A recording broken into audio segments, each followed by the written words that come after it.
Chant is, let my body be natural.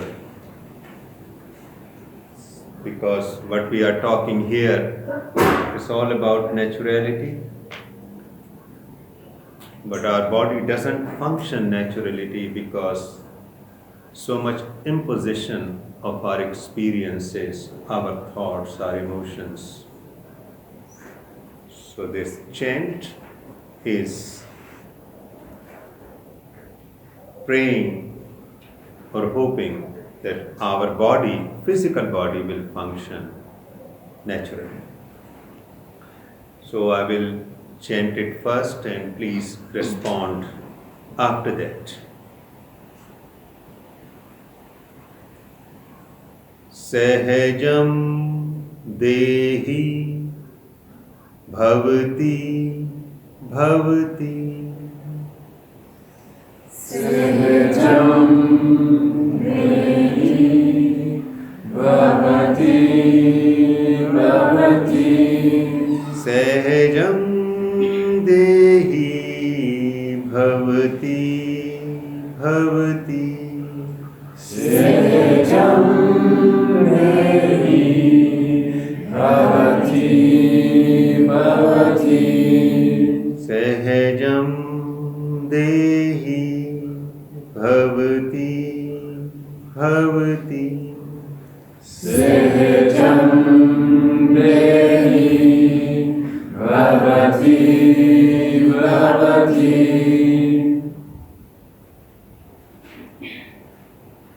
So the meaning of Sahajam is with which I am born. Sahajan. So Sahaj word comes from with which I am born. So I am born with my naturalness. That is the meaning of Sahajam. Dehi means physical body.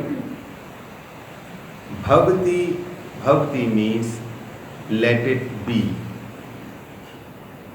So let my physical body function in a natural way. And as we explored yesterday that our body doesn't function in a natural way, and when it starts functioning, it becomes the door to the love, door to the realization, door to the liberation.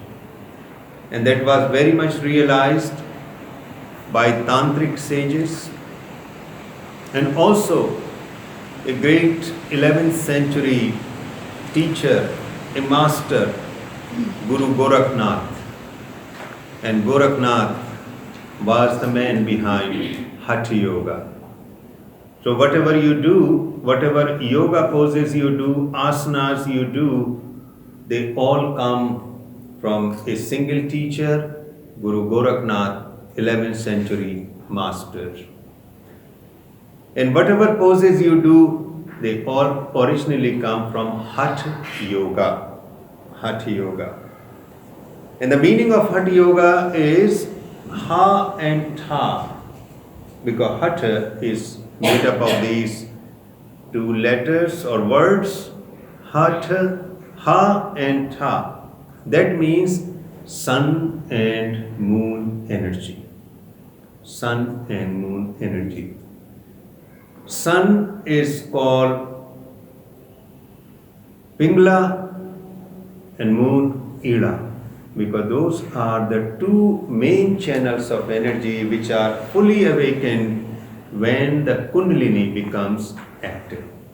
Because the Kundalini energy resides in the body. That is why Guru Gorakhnath wanted to make the body a door to the ultimate energy. But as I am emphasizing again and again, our body is not functioning in a natural way. It is very tense. Its idea is distorted. And a great psychologist from Freud's time, from Germany, Wilhelm Reich, He gave it a name, this whole phenomena of body, tension in the body armor. That basically we take a shield around our body. And that shield doesn't allow the body to function in a natural way. And also in our relationship, we don't surrender it. Because if I'm carrying a body armor, a tension around me, I cannot surrender the physical body in the act of love. We are always holding something because our body is not relaxed. So William Reich was the person who gave the idea of body armor. Knowing that body is the only living thing which we have, this is truly a direct connection with the nature.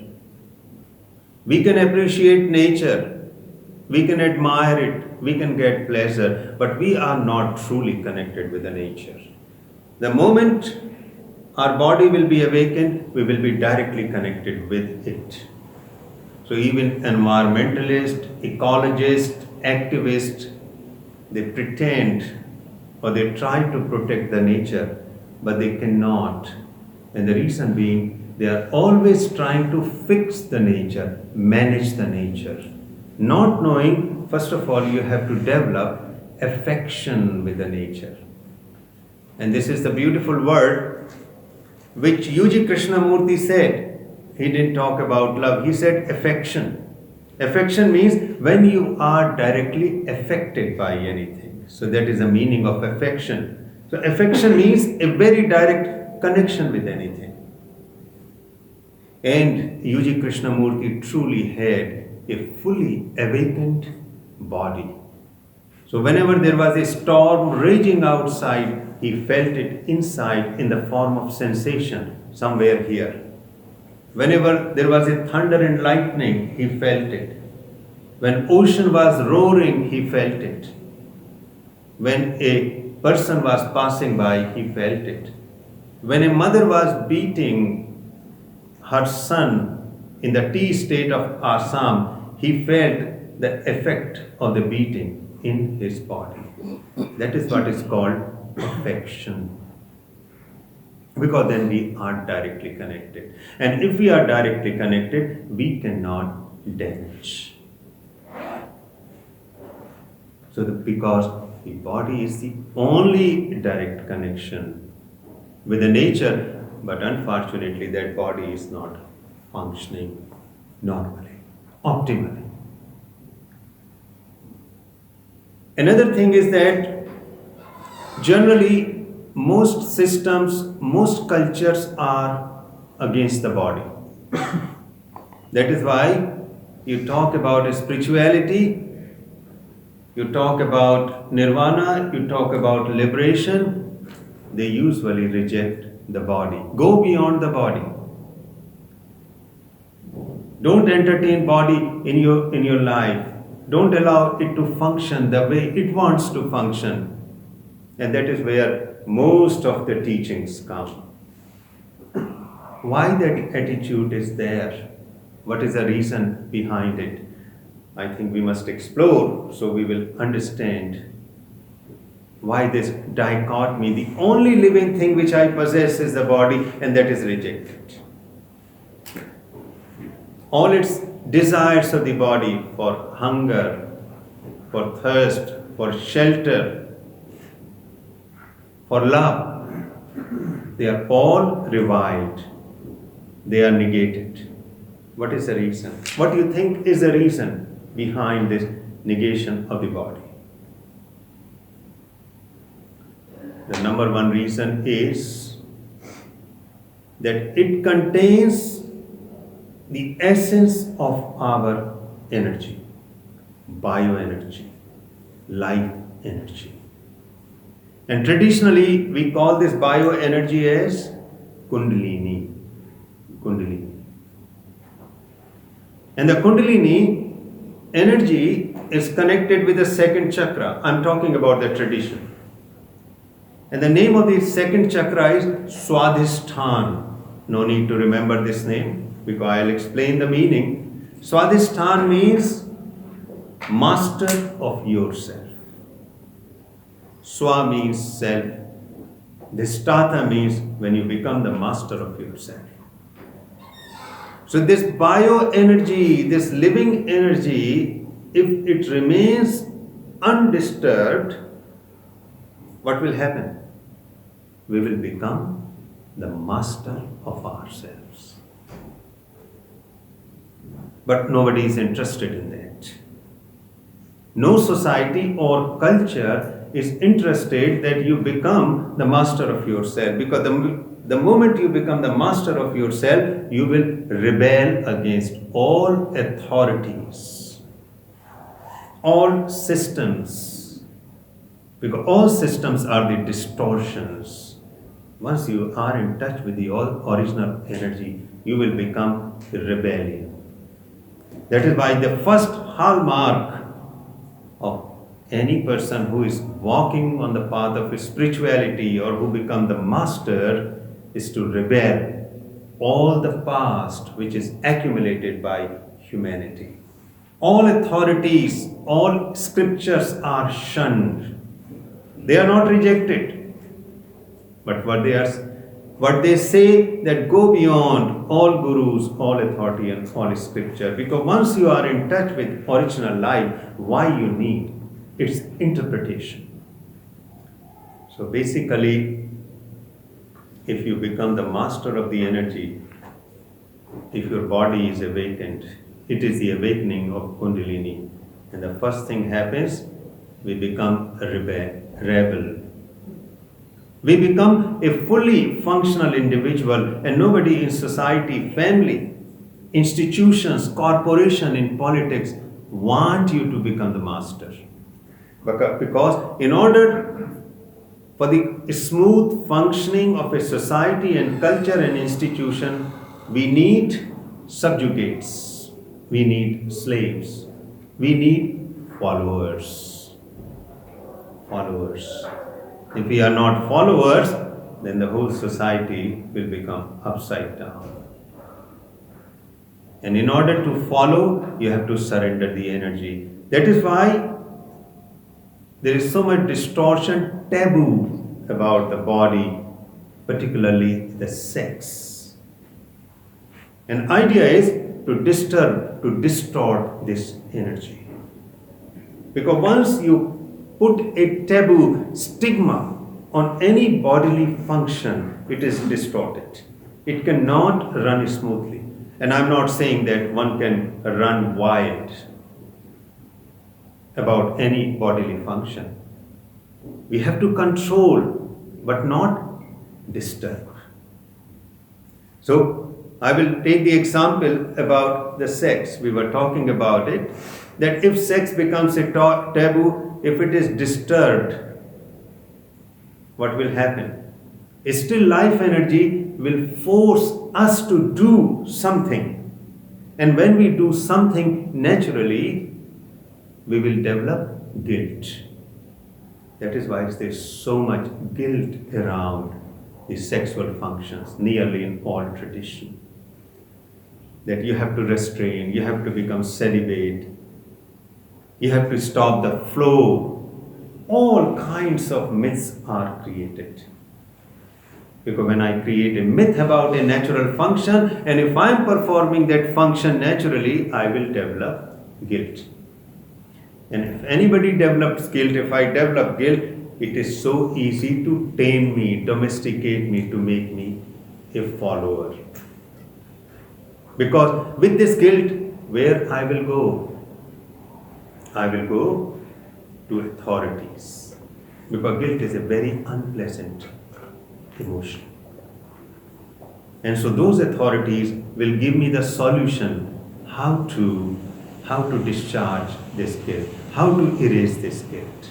And in that process, I will submit myself to authority. Then I cannot become a fully functional individual. So we have to understand really that why body is revived, why there is a stigma. Why everybody says go beyond body rather than understanding this body, realizing this body, fully experiencing the body, because body is the only mechanism which contains the pot of nectar, the essence of the bliss, which I mentioned yesterday. It is called somras. In Greek mythology, the god Dionysus is the deity of body. And Dionysus in Western mythology is also god of wine, intoxication. I guarantee you, the moment your body functioning naturally, even for a bit, you will be intoxicated. You will be drinking the wine, the timeless wine whose flow never stops, right from your body. It sits in your brain and each cell. So that is the number one reason behind discarding the body, to prevent us to become our own master. If we become our own master, it's not a good idea for authorities. Right? Do we understand this? Yes. Can I just ask? And we are born with this knowledge and losing during the education. That's correct. Because all our education is to prepare, is to fit in a social or cultural pattern, no matter how that social or cultural pattern is liberal, even so-called, because there is a difference between liberal, to become a liberal, or to be liberated. So these are the two words. I am liberal. And certain education system will say, oh yeah, our education system is so good. You will have a lot of freedom. It is an open system. And you will learn liberal values. So we become liberal but not liberated. So that is why no education system can ever match the thirst and desire of human soul to become fully liberated. So you are very right. The second problem with the body, why it is rejected and discarded, is because it is born, it grows, it becomes sick, it decays, it dies. And what frightens human being is death. That is why the whole human motive is to forever live, to become immortal. But the problem of the body, just like nature, is that it's born, it grows, it becomes sick, it decays and dies. That is why we don't accept nature as such. That is why we want to go beyond nature. That is why human beings produce culture. Because we are the only species who wants to deny death. And I will refer to a great work by a wonderful anthropologist, Ernest Baker. His master work, The Denial of Death. The denial of death is behind all human efforts. But what we have, this body, because our mind soars into those dreams in eternity, in heaven, in that timeless dimension.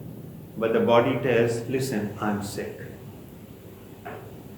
Because that is the quality of human mind and human ego. It weaves the eternal dream, the timeless, the boundless, the limitless. But body always brings us back. Okay, it doesn't matter what you are thinking, what you are dreaming, what you are contemplating. I am the fact here, I am sick. In a moment, everything crashes on the ground. We really hate this body. because this body limits us. That is why we create culture. Because what is culture? Culture is a collection of symbols. And because symbols are not alive, they don't die. Anything which is not alive is not going to die. Death only happens to the living things. So we invented culture. It is absolute necessity for us. And in that culture, we invented science, religion, philosophy, literature, art, Om, cross, language. Because what we are trying to do through all these symbols, trying to go beyond mortality. They are immortality symbols. That is why we have a flag. I will die, but I will die for my country. So somewhere I will live. I have children, so even if I die, I will live through the children. When I die, I will go to the heaven or paradise. When I die, I will be reborn. How many of us know whether it's true or not? But this is the part of all cultures in the world. Even if you don't believe in God, it doesn't matter, because in communism, in Marxism, we created this classless state is the ultimate truth. I am giving my life for this classless society in Russia, in various countries, and I will die for it because I will live through this classless society, and this will be immortal. Because that is a fundamental human motive. That is why we don't like body. We always trying to go beyond body. Body is an obstacle. It is a problem. Because it is full of these things. The decay, the sickness, strange bodily process. That is why we want to control sex into celibacy. If I am celibate, that means I have a chance of immortality. Then the sexual energy will be converted into immortal elixir. So you will read all these descriptions in so many scriptures. So that is the reason behind denial of the body. Because it is a denial of death. It is a denial of nature also. So that was about the first gate, the body, in yoga of love and relationship. The first door to enter, a very beautiful door, as sacred as anything else. Any question before we move on? Just on that second point about death, are you saying that if as a society, communities, we were fully liberated, then we wouldn't create culture? I'm just interested in that link that you made about culture and how culture was kind of a way of saving us from death in some sense. And I'm just curious about what you meant there about. That's right. Yeah. So the question is that once we are liberated, will we create culture or not? Yes, we will. Not for us, but for others.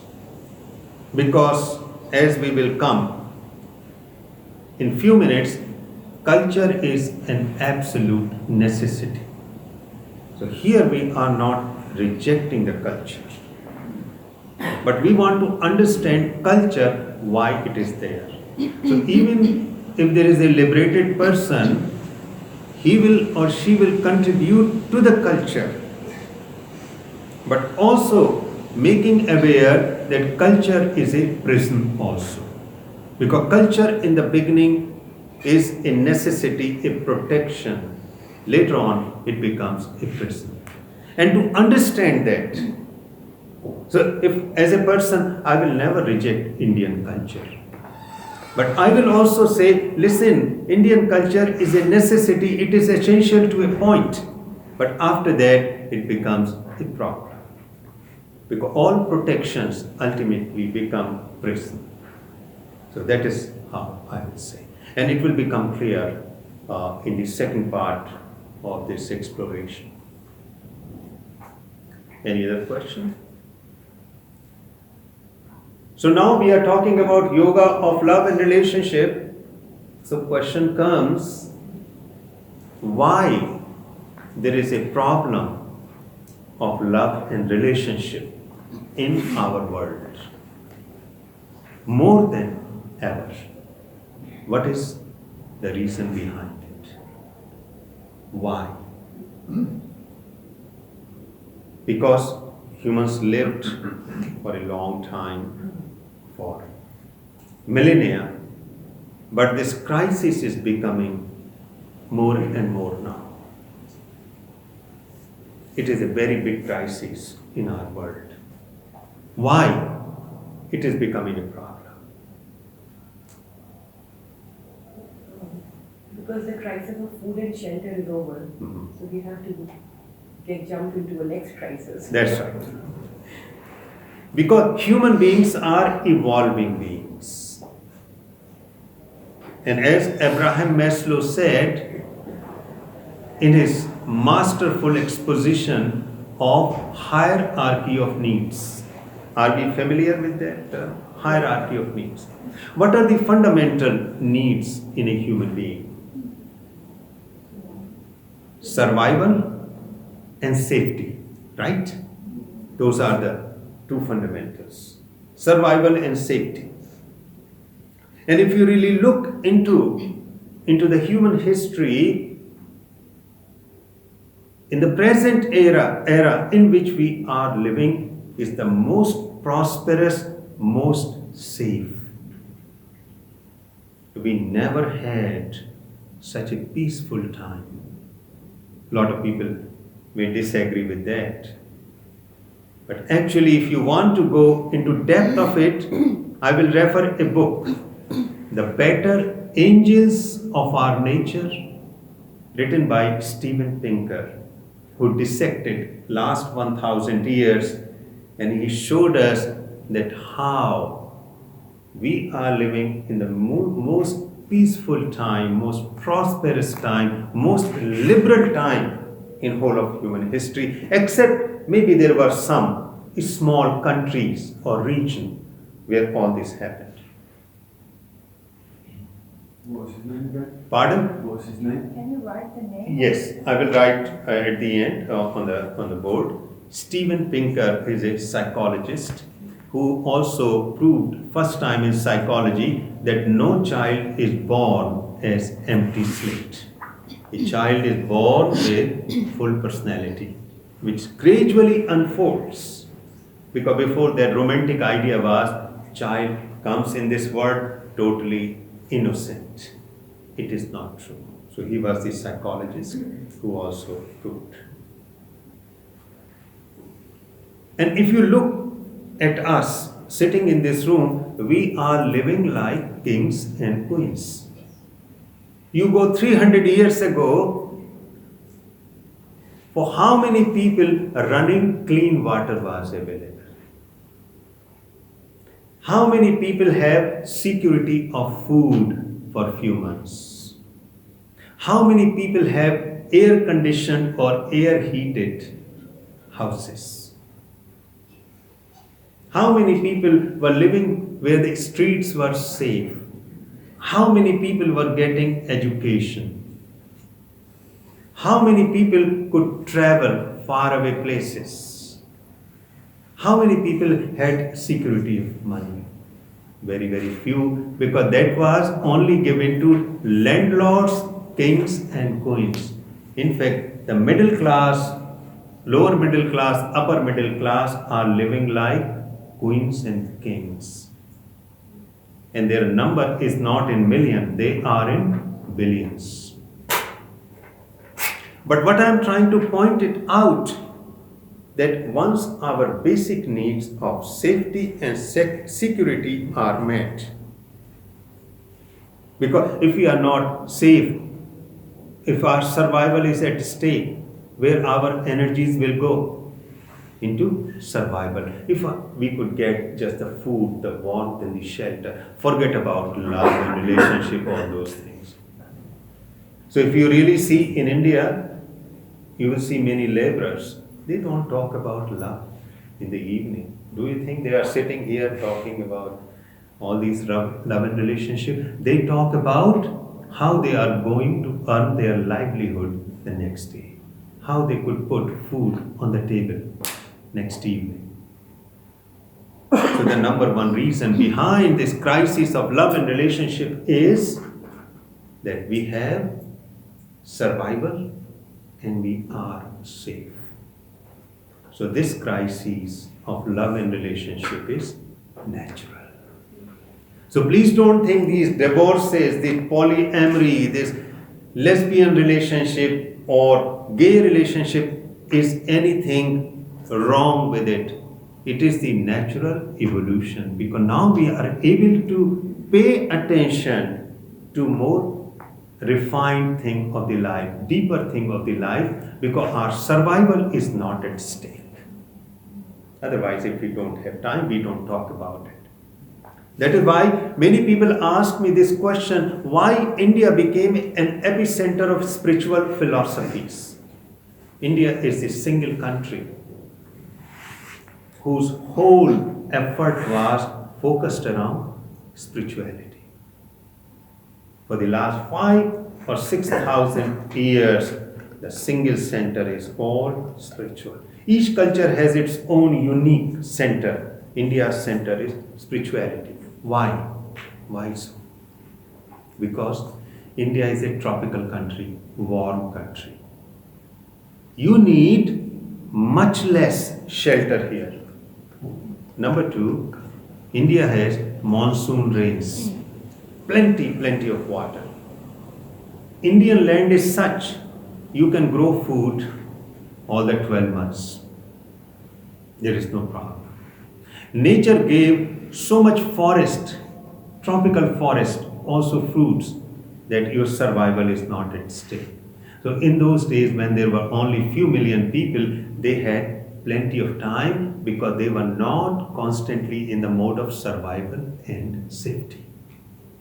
And when our survival and safety is not at stake, then our mind soars. It contemplates the mysteries of the universe. That is why so much spiritual effort was put in India.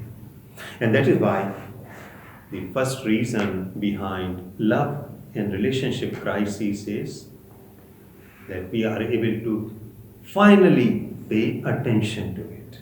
That I'm not only the food, I'm not only the survival, I'm not the only safety, there's something else. I'm relationship, I'm love also. Do you understand? Do you agree with that? If you go into it. What is another reason? What is another reason? The second reason is industrialization. Industrialization. 19th century, what happened? There was a great shift. Before that, most of us, most humanity lived on land, because agriculture was the primary activity.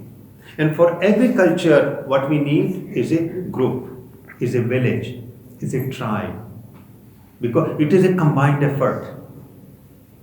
So villages were the center of the focus of human activity. What do you think happened after industrialization? Where those village people, rural people moved? Into urban centers. That is why urbanization increased tremendously. In a country like Canada, 80% people live in urban centers. Because what happened? Slowly the rural communities, village communities, groups start breaking up, and there was a rise of individualism. So what we call individual, which is phenomena of the West. And the reason was industrialization.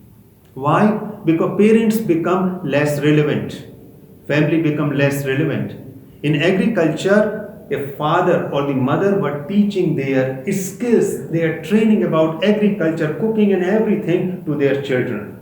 But in industrialization, in technical age, parents become very irrelevant. And unless we listen to their life experience, they are basically redundant.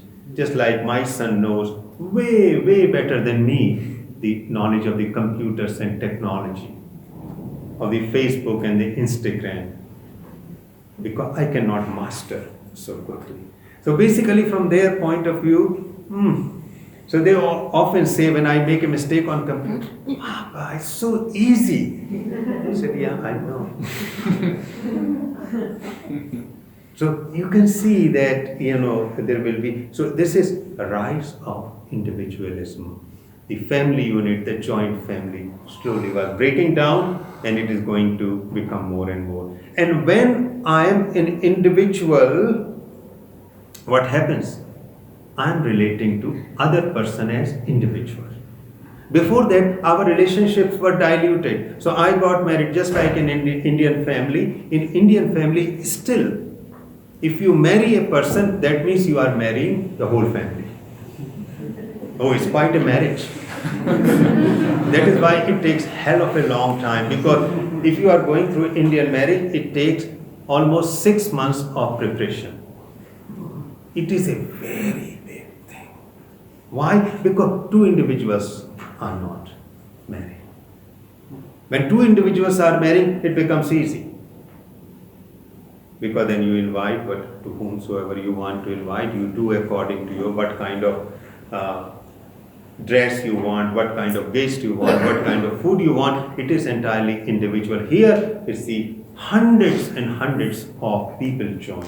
So average Indian wedding, we invite 250 to 300 guests. Otherwise it may go into thousands. So rise of individualism. Now in rise of individualism, what happened? Two individuals are thrown together, and those other family relationships are not so important in context of this relationship between these two. Right? That is what happens.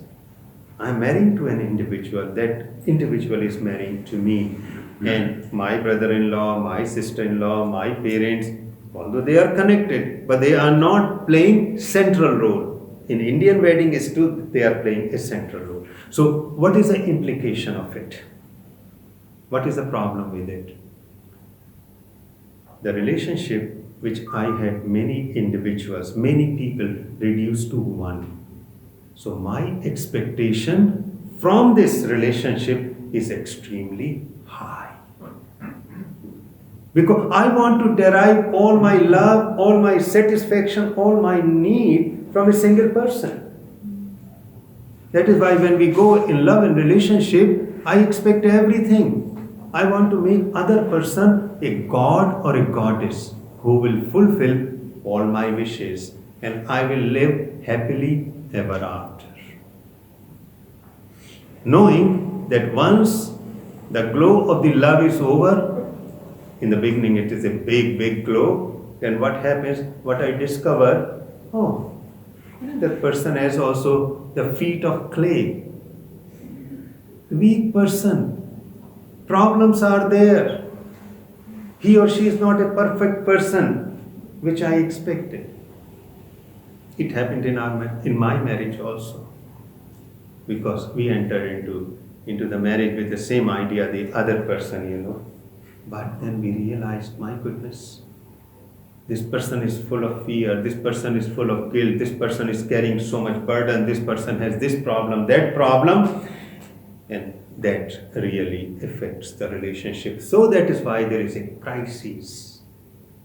The crisis is, other person cannot fulfill my life. So what I do, I will try elsewhere. Then same thing happened with the second person, same thing happened with the third person. Because when we meet first time, we don't meet truly, our images are meeting.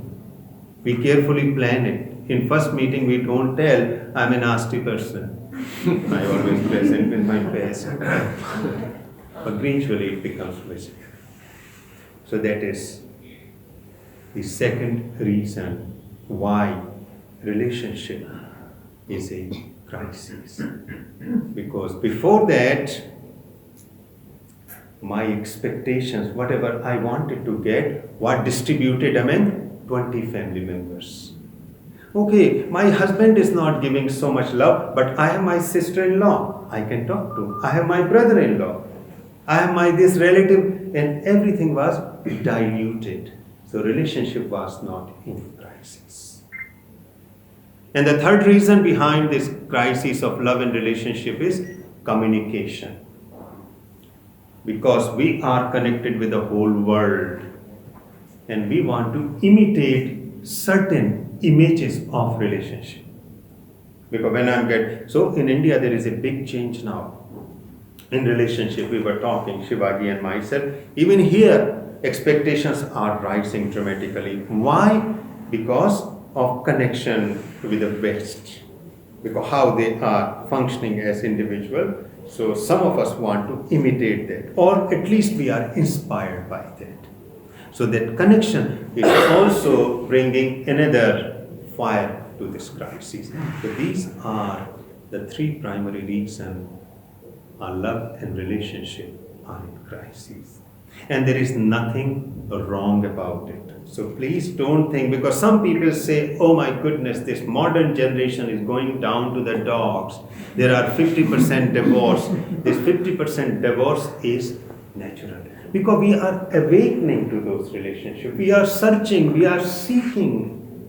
Just like when there was a material awakening, we were searching for a better world where we will be more comfortable, we will live for longer period of time, we'll be more healthy. So this is a great churning. And out of this, something beautiful is going to come. Because there is no pessimism in it. It's a period of transition. Right? You can add something else also. But that is what I thought, the reason why this crisis.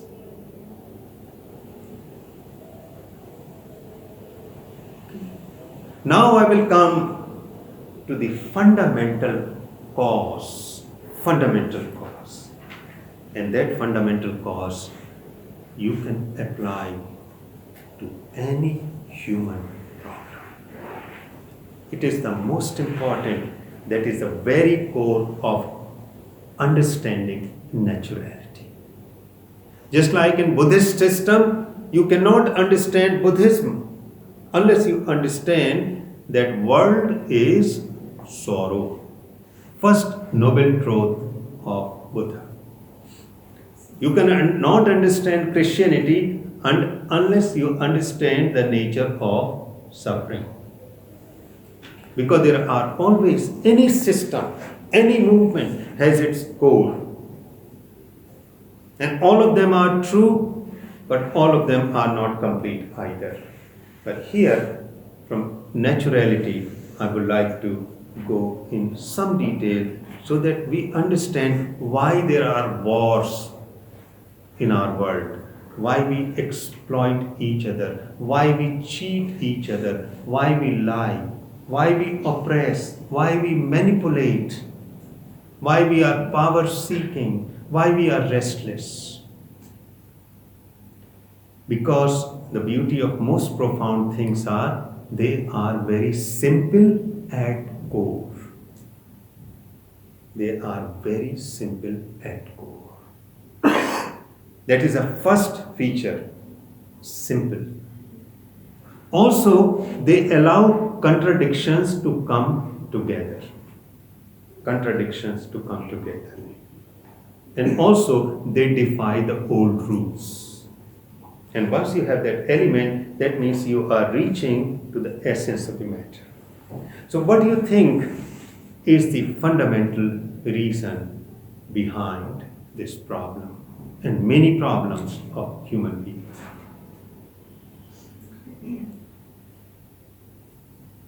Egocentricity. Egocentricity. Absolutely right. Now, why egocentricity? Too many selfies. Pardon? Too many selfies. Too many selfies. Everybody's taking selfies on a bridge, that's why there's traffic. Right. But why? What is the reason behind that egocentricity? It is fear. It is the fear. And we will step by step understand it. Because as I said, if I just give you an act of faith, it is useless. We have to really go through logical steps so we understand it very clearly. So a human baby is born in the world. Right?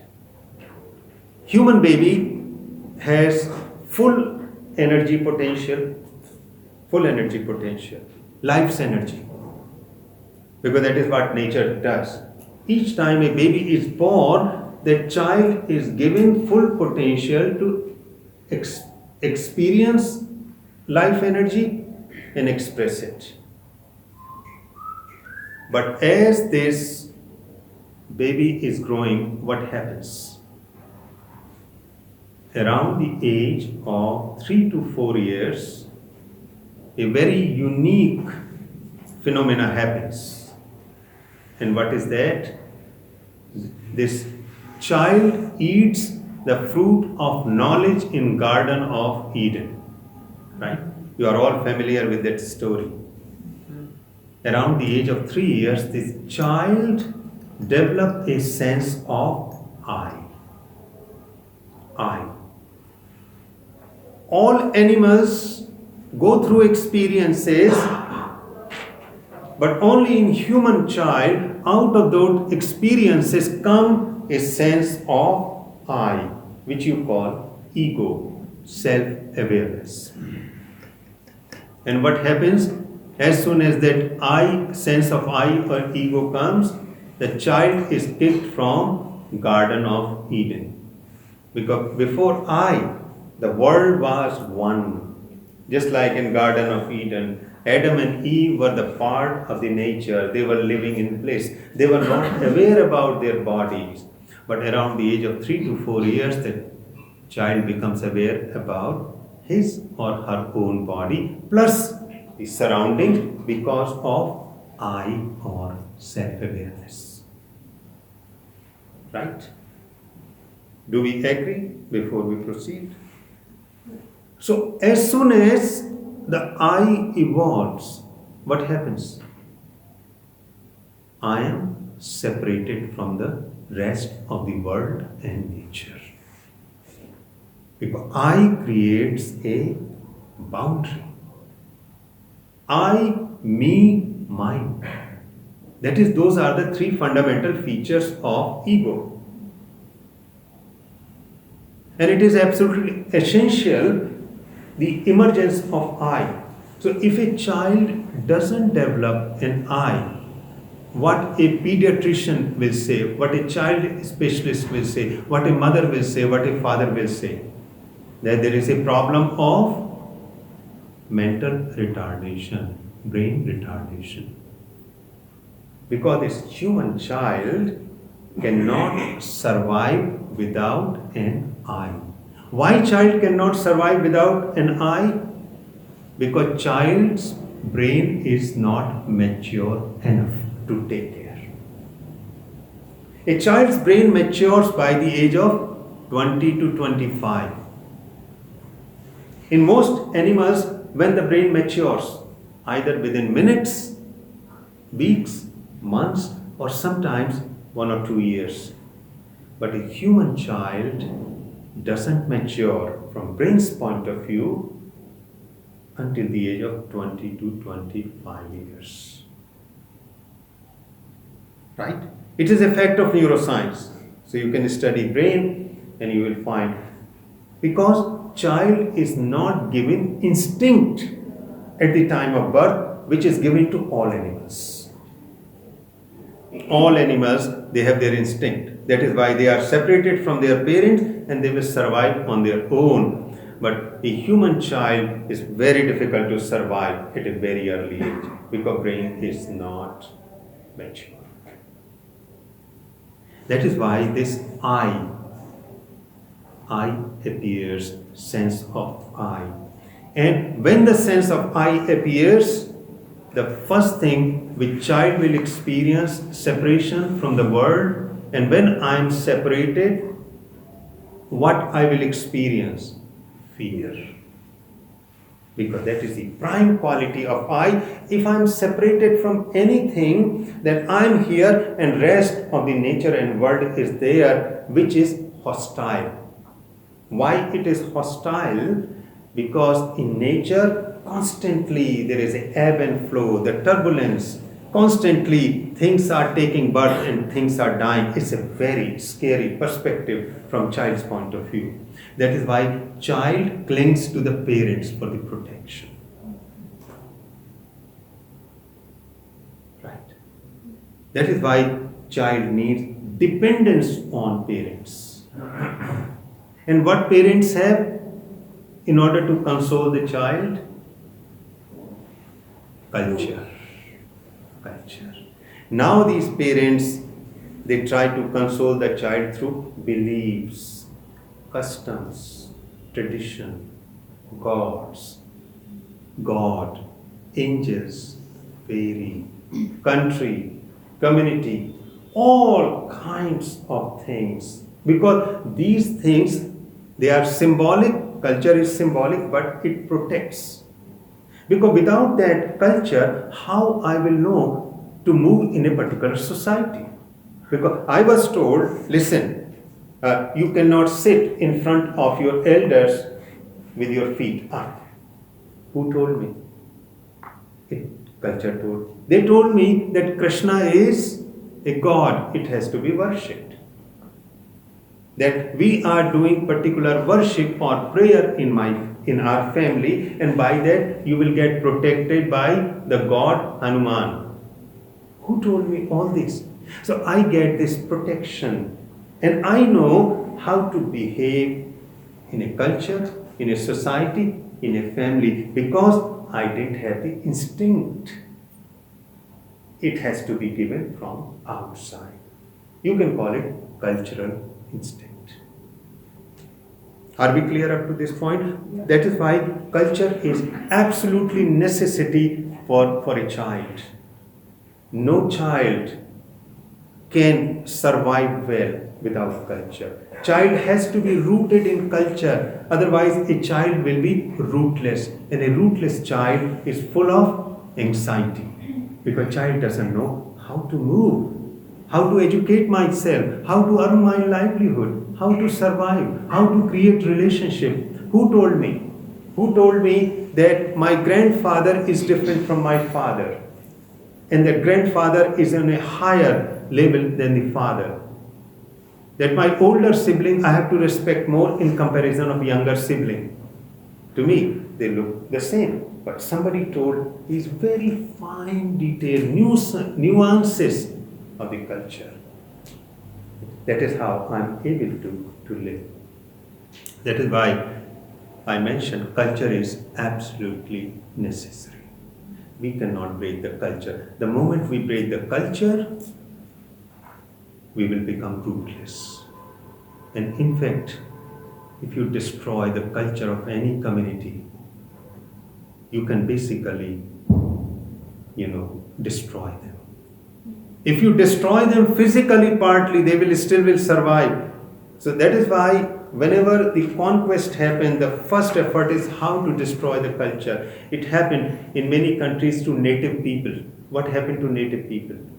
Cultural destruction. Re-education. Pardon? Re-education. Re-education. Because once you destroy that, people will be without any guidance. They won't know what to do. It happened in Canada, in New Zealand, it happened in India. It happened in United States, it happened in the whole of South America. What you do, you destroy culture. You don't kill people, you destroy culture. You basically will destroy people because they don't know what to do. So they will be dying by sniffing the glue. They will be committing suicide. They will become alcoholic because all guidance is finished.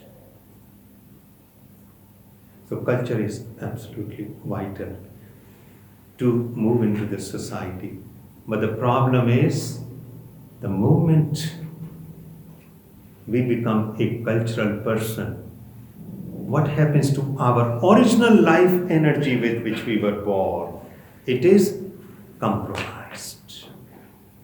We have to pay a very heavy price to become an Indian, to become a Hindu, to become a Christian, to become an American.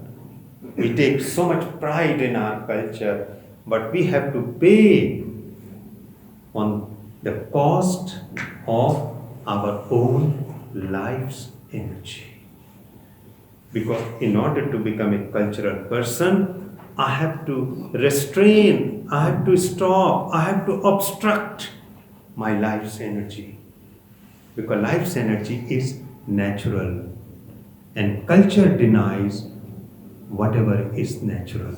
So there is a eternal conflict between what is culture and what is natural.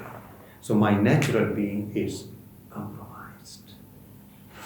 So what culture did? Gave me wonderful education, tools to live, prosperity, recognition, certificate, degrees, praises, my self-esteem. But what it took away? My own original life's energy. That is why me and you are forever thirsty. Thirsty for what? Why there is so much discontent? Because my life's energy are compromised. So I have everything, but still it is not enough. It will be enough once I am able to tap into, access my original life energy with which I was born. Until then, no. So what we are trying to do here in various yogas and meditation and religion and spirituality, single motive of human being is how to reclaim their original life energy, which is still flowing, but I am not aware because this is obstructed. Because I have to pay the cost of becoming a cultural person. And that is very much the source of all violence, domination, power seeking, destruction, oppression, exploitation, manipulation. And that comes to our love and relationship. Why?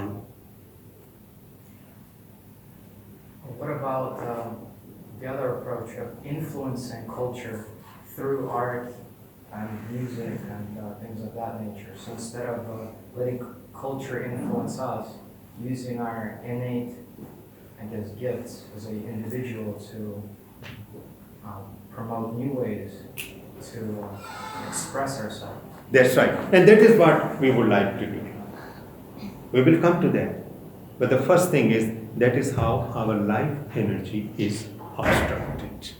So what I demand from in this love and relationship from other person, I demand life.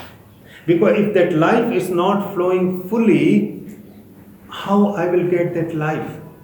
I will try to grab life in other people. If I don't have enough of it, what I will do? I will try to grab the life from others. Right? Energy vampire. Yes. Yeah. So in a relationship, in a loving relationship, what I want other person to behave according to me, so my life is affirmed. I want to suck other person's life energy because I'm lacking that energy. And that is the reason behind why I invade other countries. So I could live on their life. Because I have an idea of living a particular way of life. That is why we exploit, we dominate, we wage wars, we create violence. What I get out of it, that is the reason behind all evil. Evil is not done by, again I will emphasize, evil is not done by evil people. All grand scale evil are done by good people. All grand scale evil are done by normal, ordinary people. Because those normal and ordinary people are longing, craving, thirsty for life. And how to grab that life? Through others. That is why I want to make people my slave. So I will feed on their lives to enhance my power, my sense of life. As a father, when I ask my son to follow my path, why I do that? Because I don't recognize individual life in him. Because I want to capture his life. So it will enhance my life. That is why we say that I will live through my children. That is why we project. Because that is a single motive of human being. When a boss becomes sadist, suck the life of their employees, make them their slave. Why? Because he's feeding on their lives, not recognizing they have their individual, independent life. So what I want to do, really, if I become aware, I want to find that life in myself. The life which is obstructed, I want to remove that obstruction. So whenever you do yoga, whenever you do kundalini, whenever you do meditation, what is the motive? Motive is to open the source of life, which will flow through these nadis, these veins, these arteries, where my body will throb and pulsate with that original life. And in that moment, what will happen? Craving for life in outside world will reduce. Otherwise, I will be seeking through a million means. In a new car, in a new gadget, in a new technology, in a new art. I'm always trying to capture. But the thing about those things is, I capture the life for a moment, but then it disappears. So I try again, and that is why we become habituated, we become addicted, we search for more and more and more, but it will always elude us. It becomes a mirage. The mirage is broken the moment I realize this life is in this body, this life is in me, and we start exploring that life within us. So that is why love is gone, because I want to dominate other person. Now there is a power struggle. I want other person to live according to my idea of life. I want to change other person according to my image. That is how you should behave. That is how you should live. That is how you should do those actions. Why I do that? Because I want to connect to the life in other person and grab it, so I could live more fully. And the moment that happens in love and relationship is gone. The moment I recognize full life in other person and give the freedom, including mine, now this relationship is of equality. But that doesn't happen after a while. So, somebody rightly said, the ego necessary to function in the world, but beyond a point it becomes destructive because it is obstructing the flow of life in this body, that pulsating life. And when I don't have any life, enough life inside me, I will be seeking outside. And in that process, I will become a parasite. And that is how the whole power struggle, the whole violence, domination, exploitation, manipulation goes on for millennia. And the moment I get that life from inside, that is where love and compassion comes. That is why we talk about love and compassion. Love and compassion doesn't come in this ordinary state of ego. It is a cultivated virtue. It comes when life is flowing through me.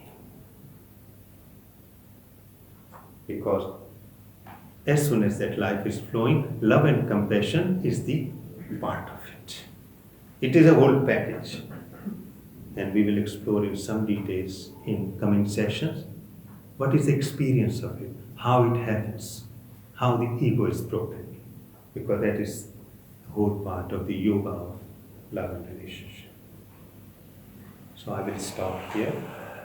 And this is the time for some practice. And just to remind you, tomorrow our session is going to be 10 to 11. So if you are able to come, it's fine. Otherwise, we will have it. So 10 to 11, because 11 o'clock session is taken by Yogi Mahesh, and we couldn't change it because of his schedule. Tomorrow we'll explore 10 to 11 and move to the next door in love and relationship. The emotions and feeling, the revolution and the rebellion. Thank you very much. Jivasu, can you please write the name of that book? Yes. Stephen. I will write the name of the book. The name of book, Better Angels of Our Nature.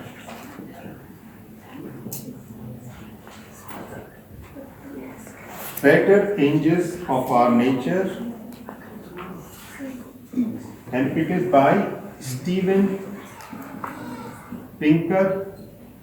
He is a Canadian psychologist who is settled in the United States. I think he is working in Harvard. So Better Angels of Our Nature by Steven Pinker.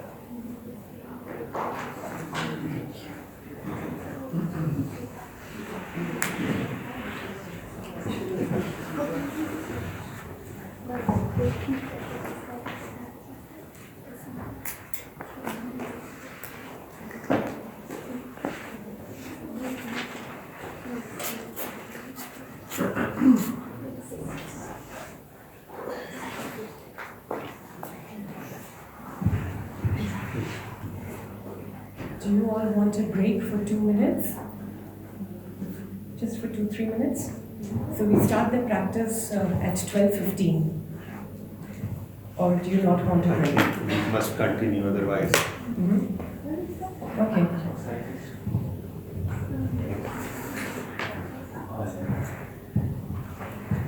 Say just my body is too relaxed after today's session. So for our practice today, again a reminder, because there are a lot of new people joining us, we just have to keep on reminding ourselves, why do we do these practices? Whether the practices of the body, which we call as yoga asanas, or any stretching or dance or anything, or it is that of breathing, which we call as traditionally pranayama, or it is the practice directly initiated through mind, which we call as dhyan or meditation. Or we have a lot of other mix and match or healing or therapies that we keep on doing. What is the purpose of that? Anyone? I'm sorry? To connect with our life energy? Yes. Yes. To provide a space in which we can go inside and Exactly. So we are too focused, the ego, as we have been talking about, the ego is constantly focusing on the outside. These practices, when we consciously take some time out, now whichever practice comes naturally to me, I keep on doing more and more of that. Some people are the people of body, some people are the people of emotions, so they do more of chanting and they are more singing and into music and art. Some people are more of mind, so they really want to have some guided meditative techniques or various techniques, or healing or therapies, anything. It is to create a space Because as we were talking about, our life energy always wants to live itself fully. But it is our distractions that is not allowing us to experience that full life.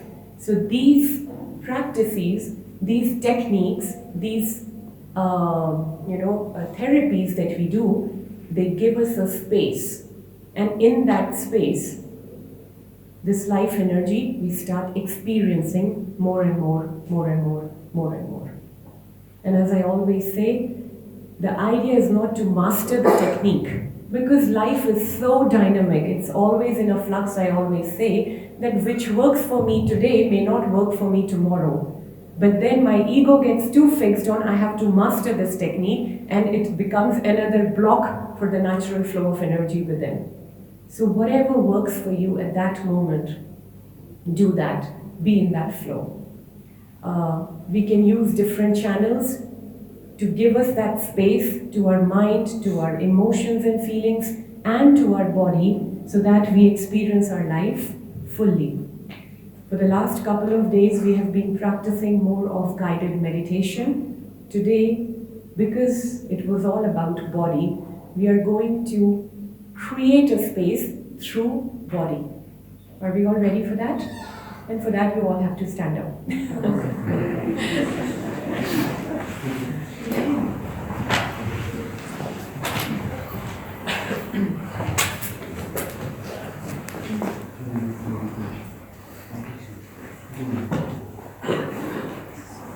Most alive thing that we have, our body. You want to stand on this? So I hope it doesn't break. No.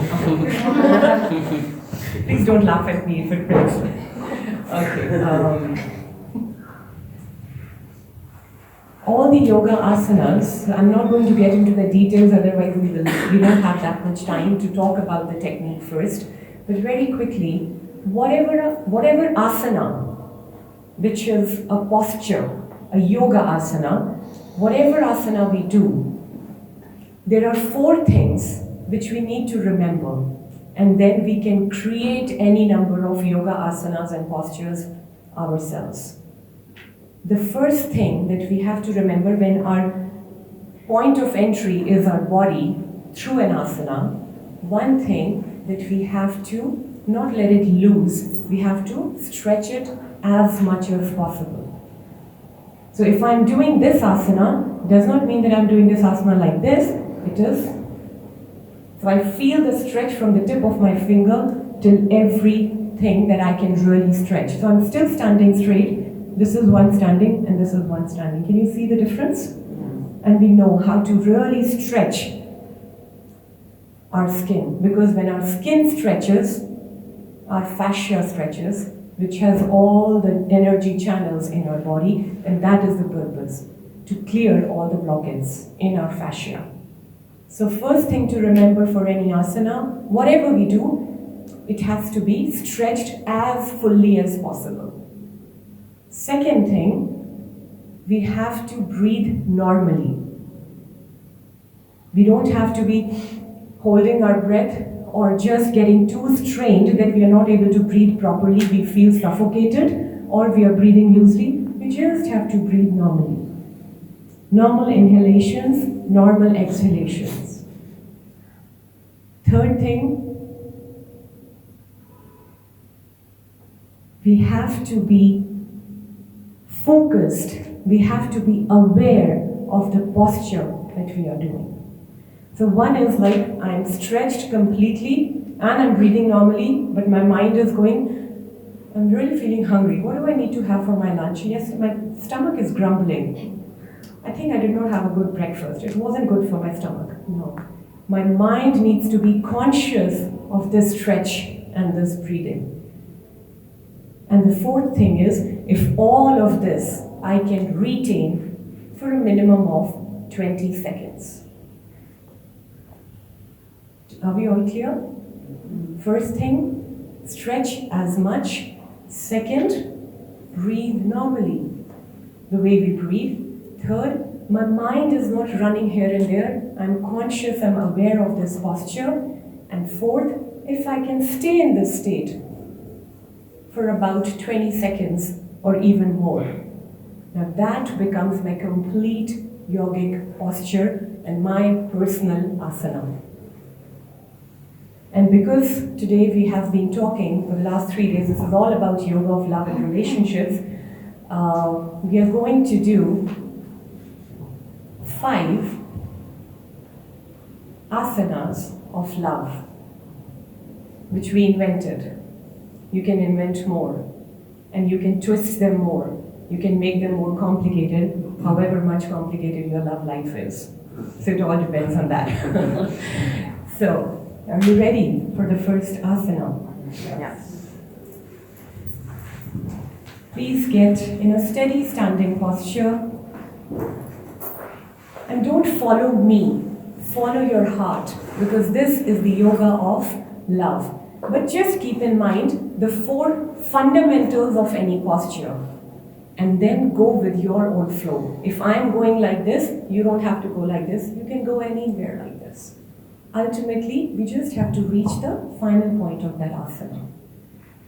The first asana of love that we are all going to do through our body is embracing universal love. And I'm going to put this down to do that.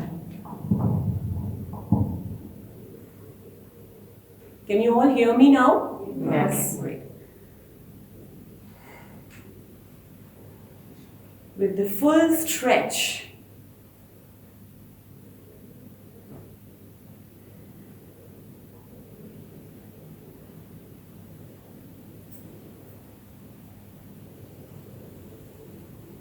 maintaining the full stretch, breathing normally, standing steady in this posture,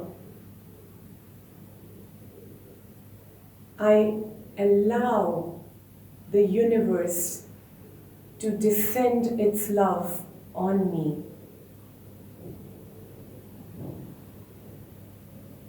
If you wish, you can close your eyes and feel the universal love pouring and tickling on you.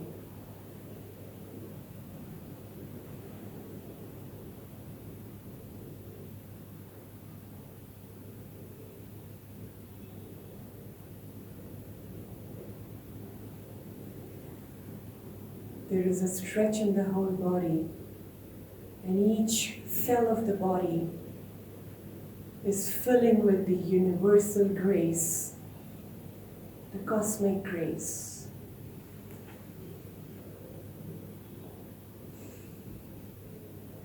Breathe normally.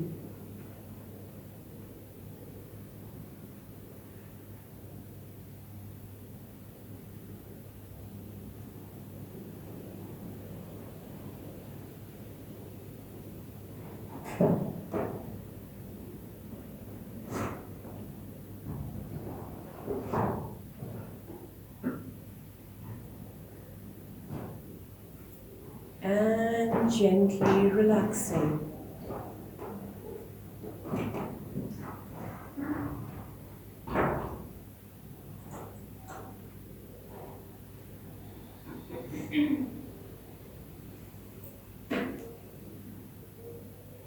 Still staying with the vibrations in your body.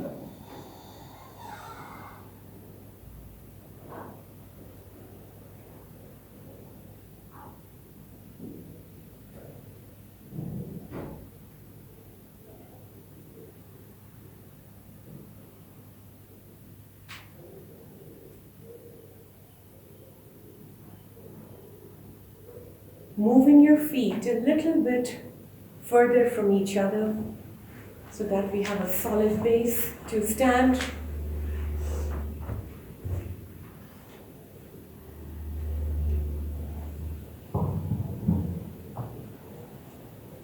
We bend from our hips a little bit and we embrace like this the love of others in our lives.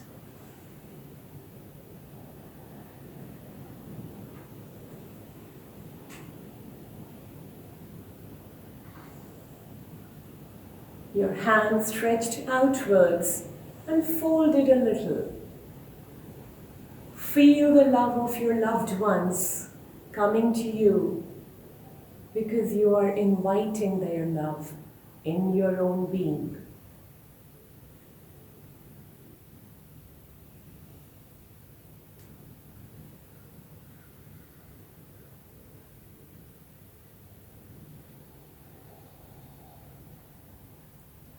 Feel each cell of your body opening up with this love of your loved one.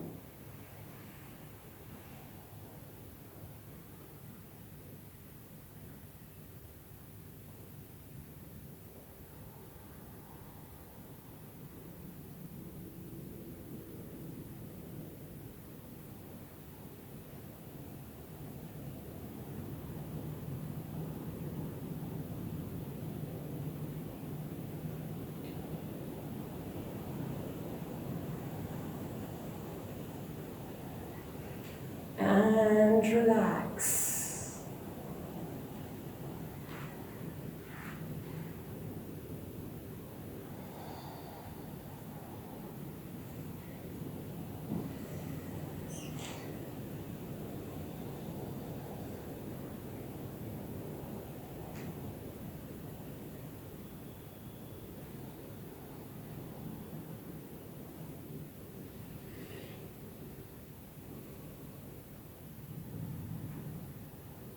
Keeping your back straight, we get ready for the third love asana, in which I embrace the other person with love.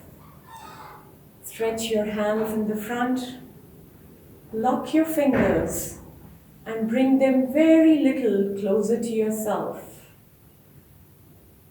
And close your eyes.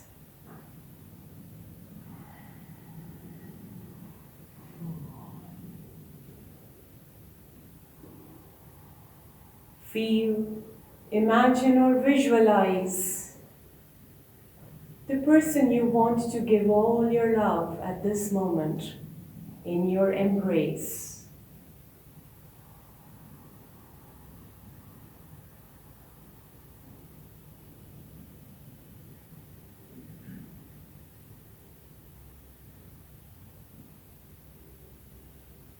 Your gentle love, yet firm.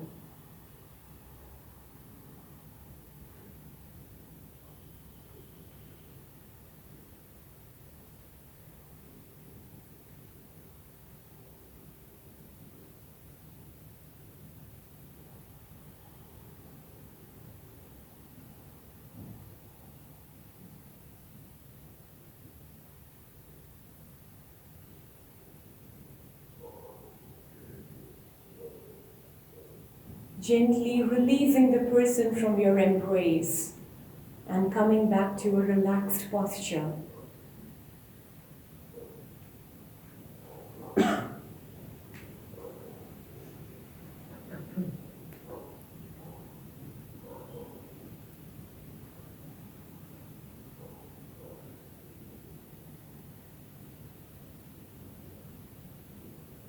Bringing your feet a little closer to each other.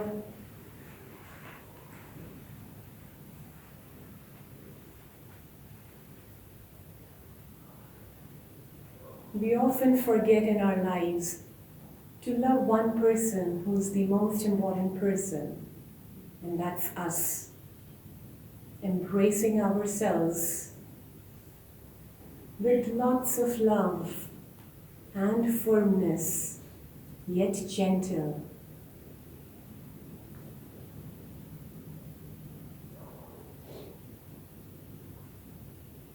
The body should be stretched. Breathing should be normal. We should be steady. And just feeling self-love.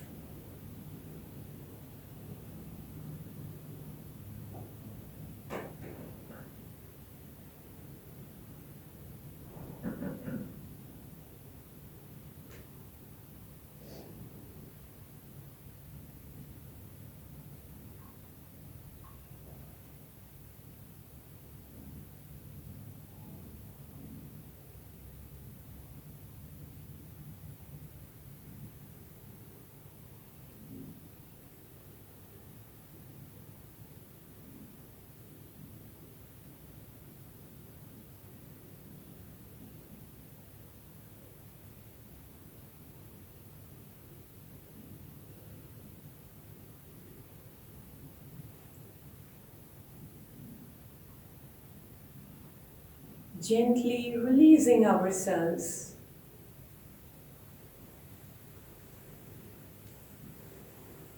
And coming to a sitting posture. And eventually surrendering in love. You can come in whichever comfortable posture you want to come. In this posture, do not stretch your body, just let your body loose. Completely surrendered. You can take any surrender posture that you like.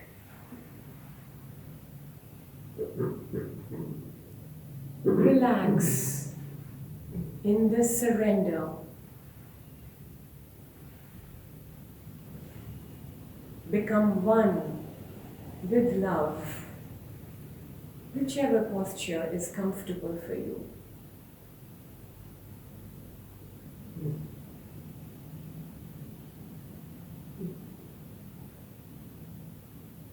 And become aware, love is me, I am love.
Keeping your eyes closed, please get back in a comfortable sitting posture. Keeping your eyes closed, still in the feeling of love.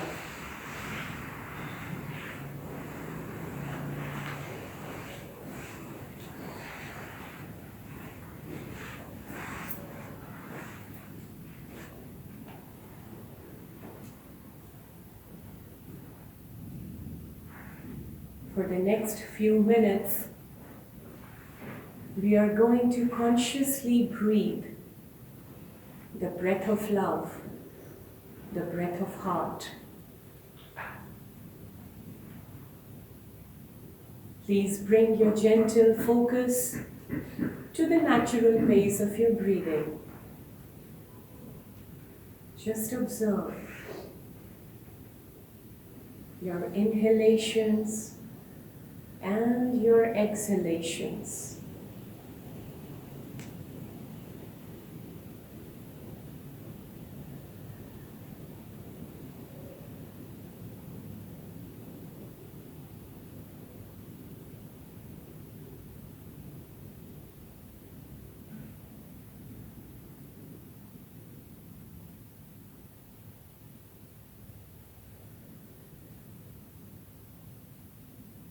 With a little more awareness, feel, imagine or visualize whatever comes naturally to you. That you are inhaling from the top of your head, your crown, and the inhalation goes right to the middle of your chest, your feeling heart.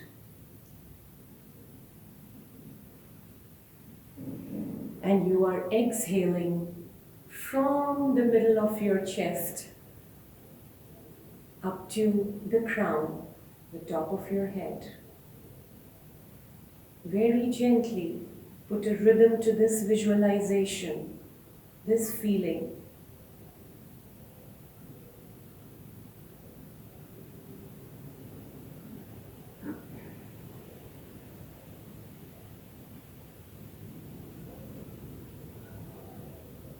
Slow and deep inhalation from crown to the heart.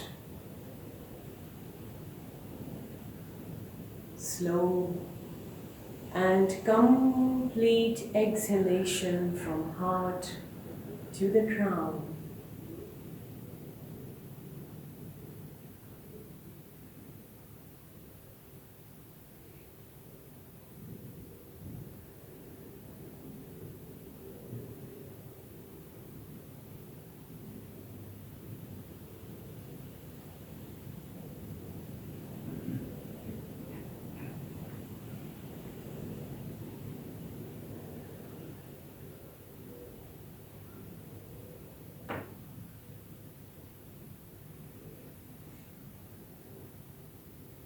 If your mind wanders, gently bring it back.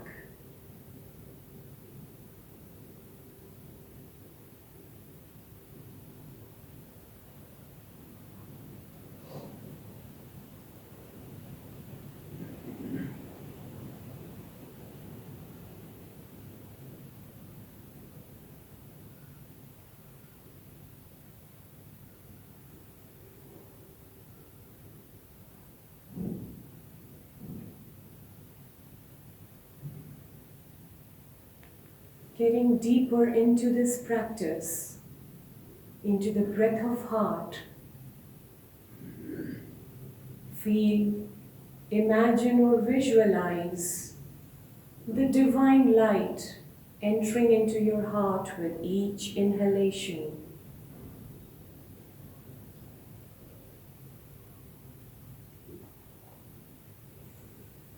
And with each exhalation, you let go of all that is unnecessary in your life.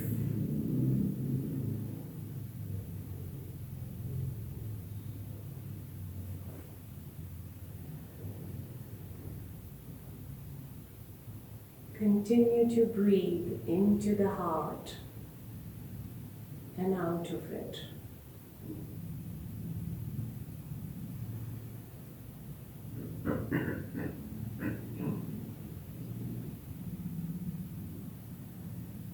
If you wish, you can put both your hands on your chest.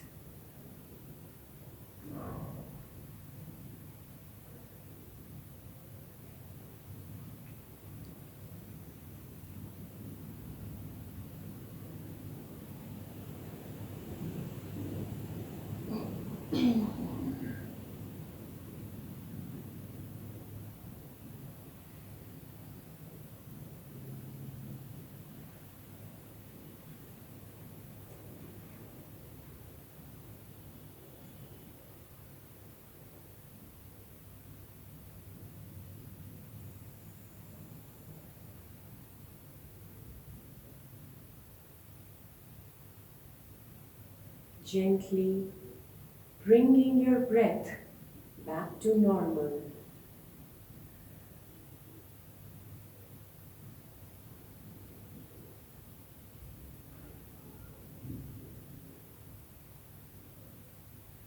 Allow your breath to take its natural pace and just observe. And sit in silence with yourself, observing the sensations in your body, in your emotions, in your mind. Just observing.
Staying with this silence, please repeat after me.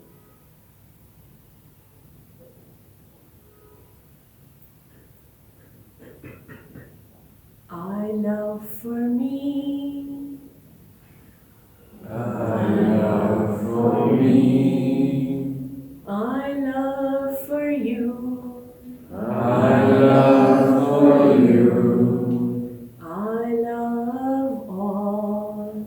I love all. I love, I love. I love, I love. We can sing together. I love for me. I love for you. I love all.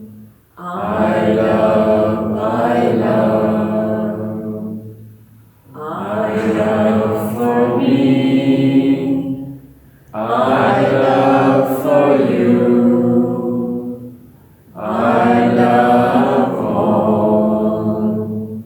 I love, I love. I am love. I am love. I am love. I am love. I am love. I am love. With a deep inhalation, we will close this session with a long and complete Om Shanti Shanti Shanti together. Deep inhalation.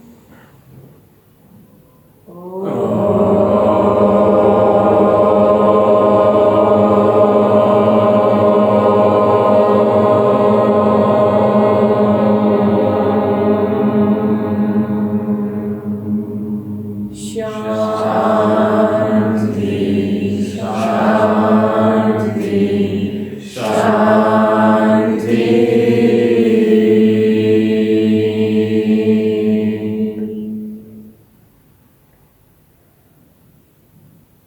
When we are ready, please open your eyes and just give a quick glance to everyone sitting around you. They are a part of your own love. Just look at them through the eyes of your own love.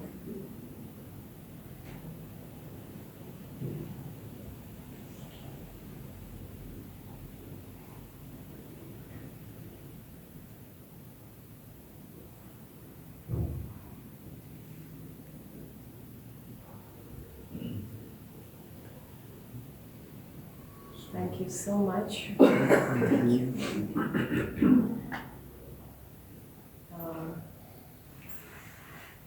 I always have to end this session with an announcement. Tomorrow, please remember, we are gathering here at 10 o'clock. The session will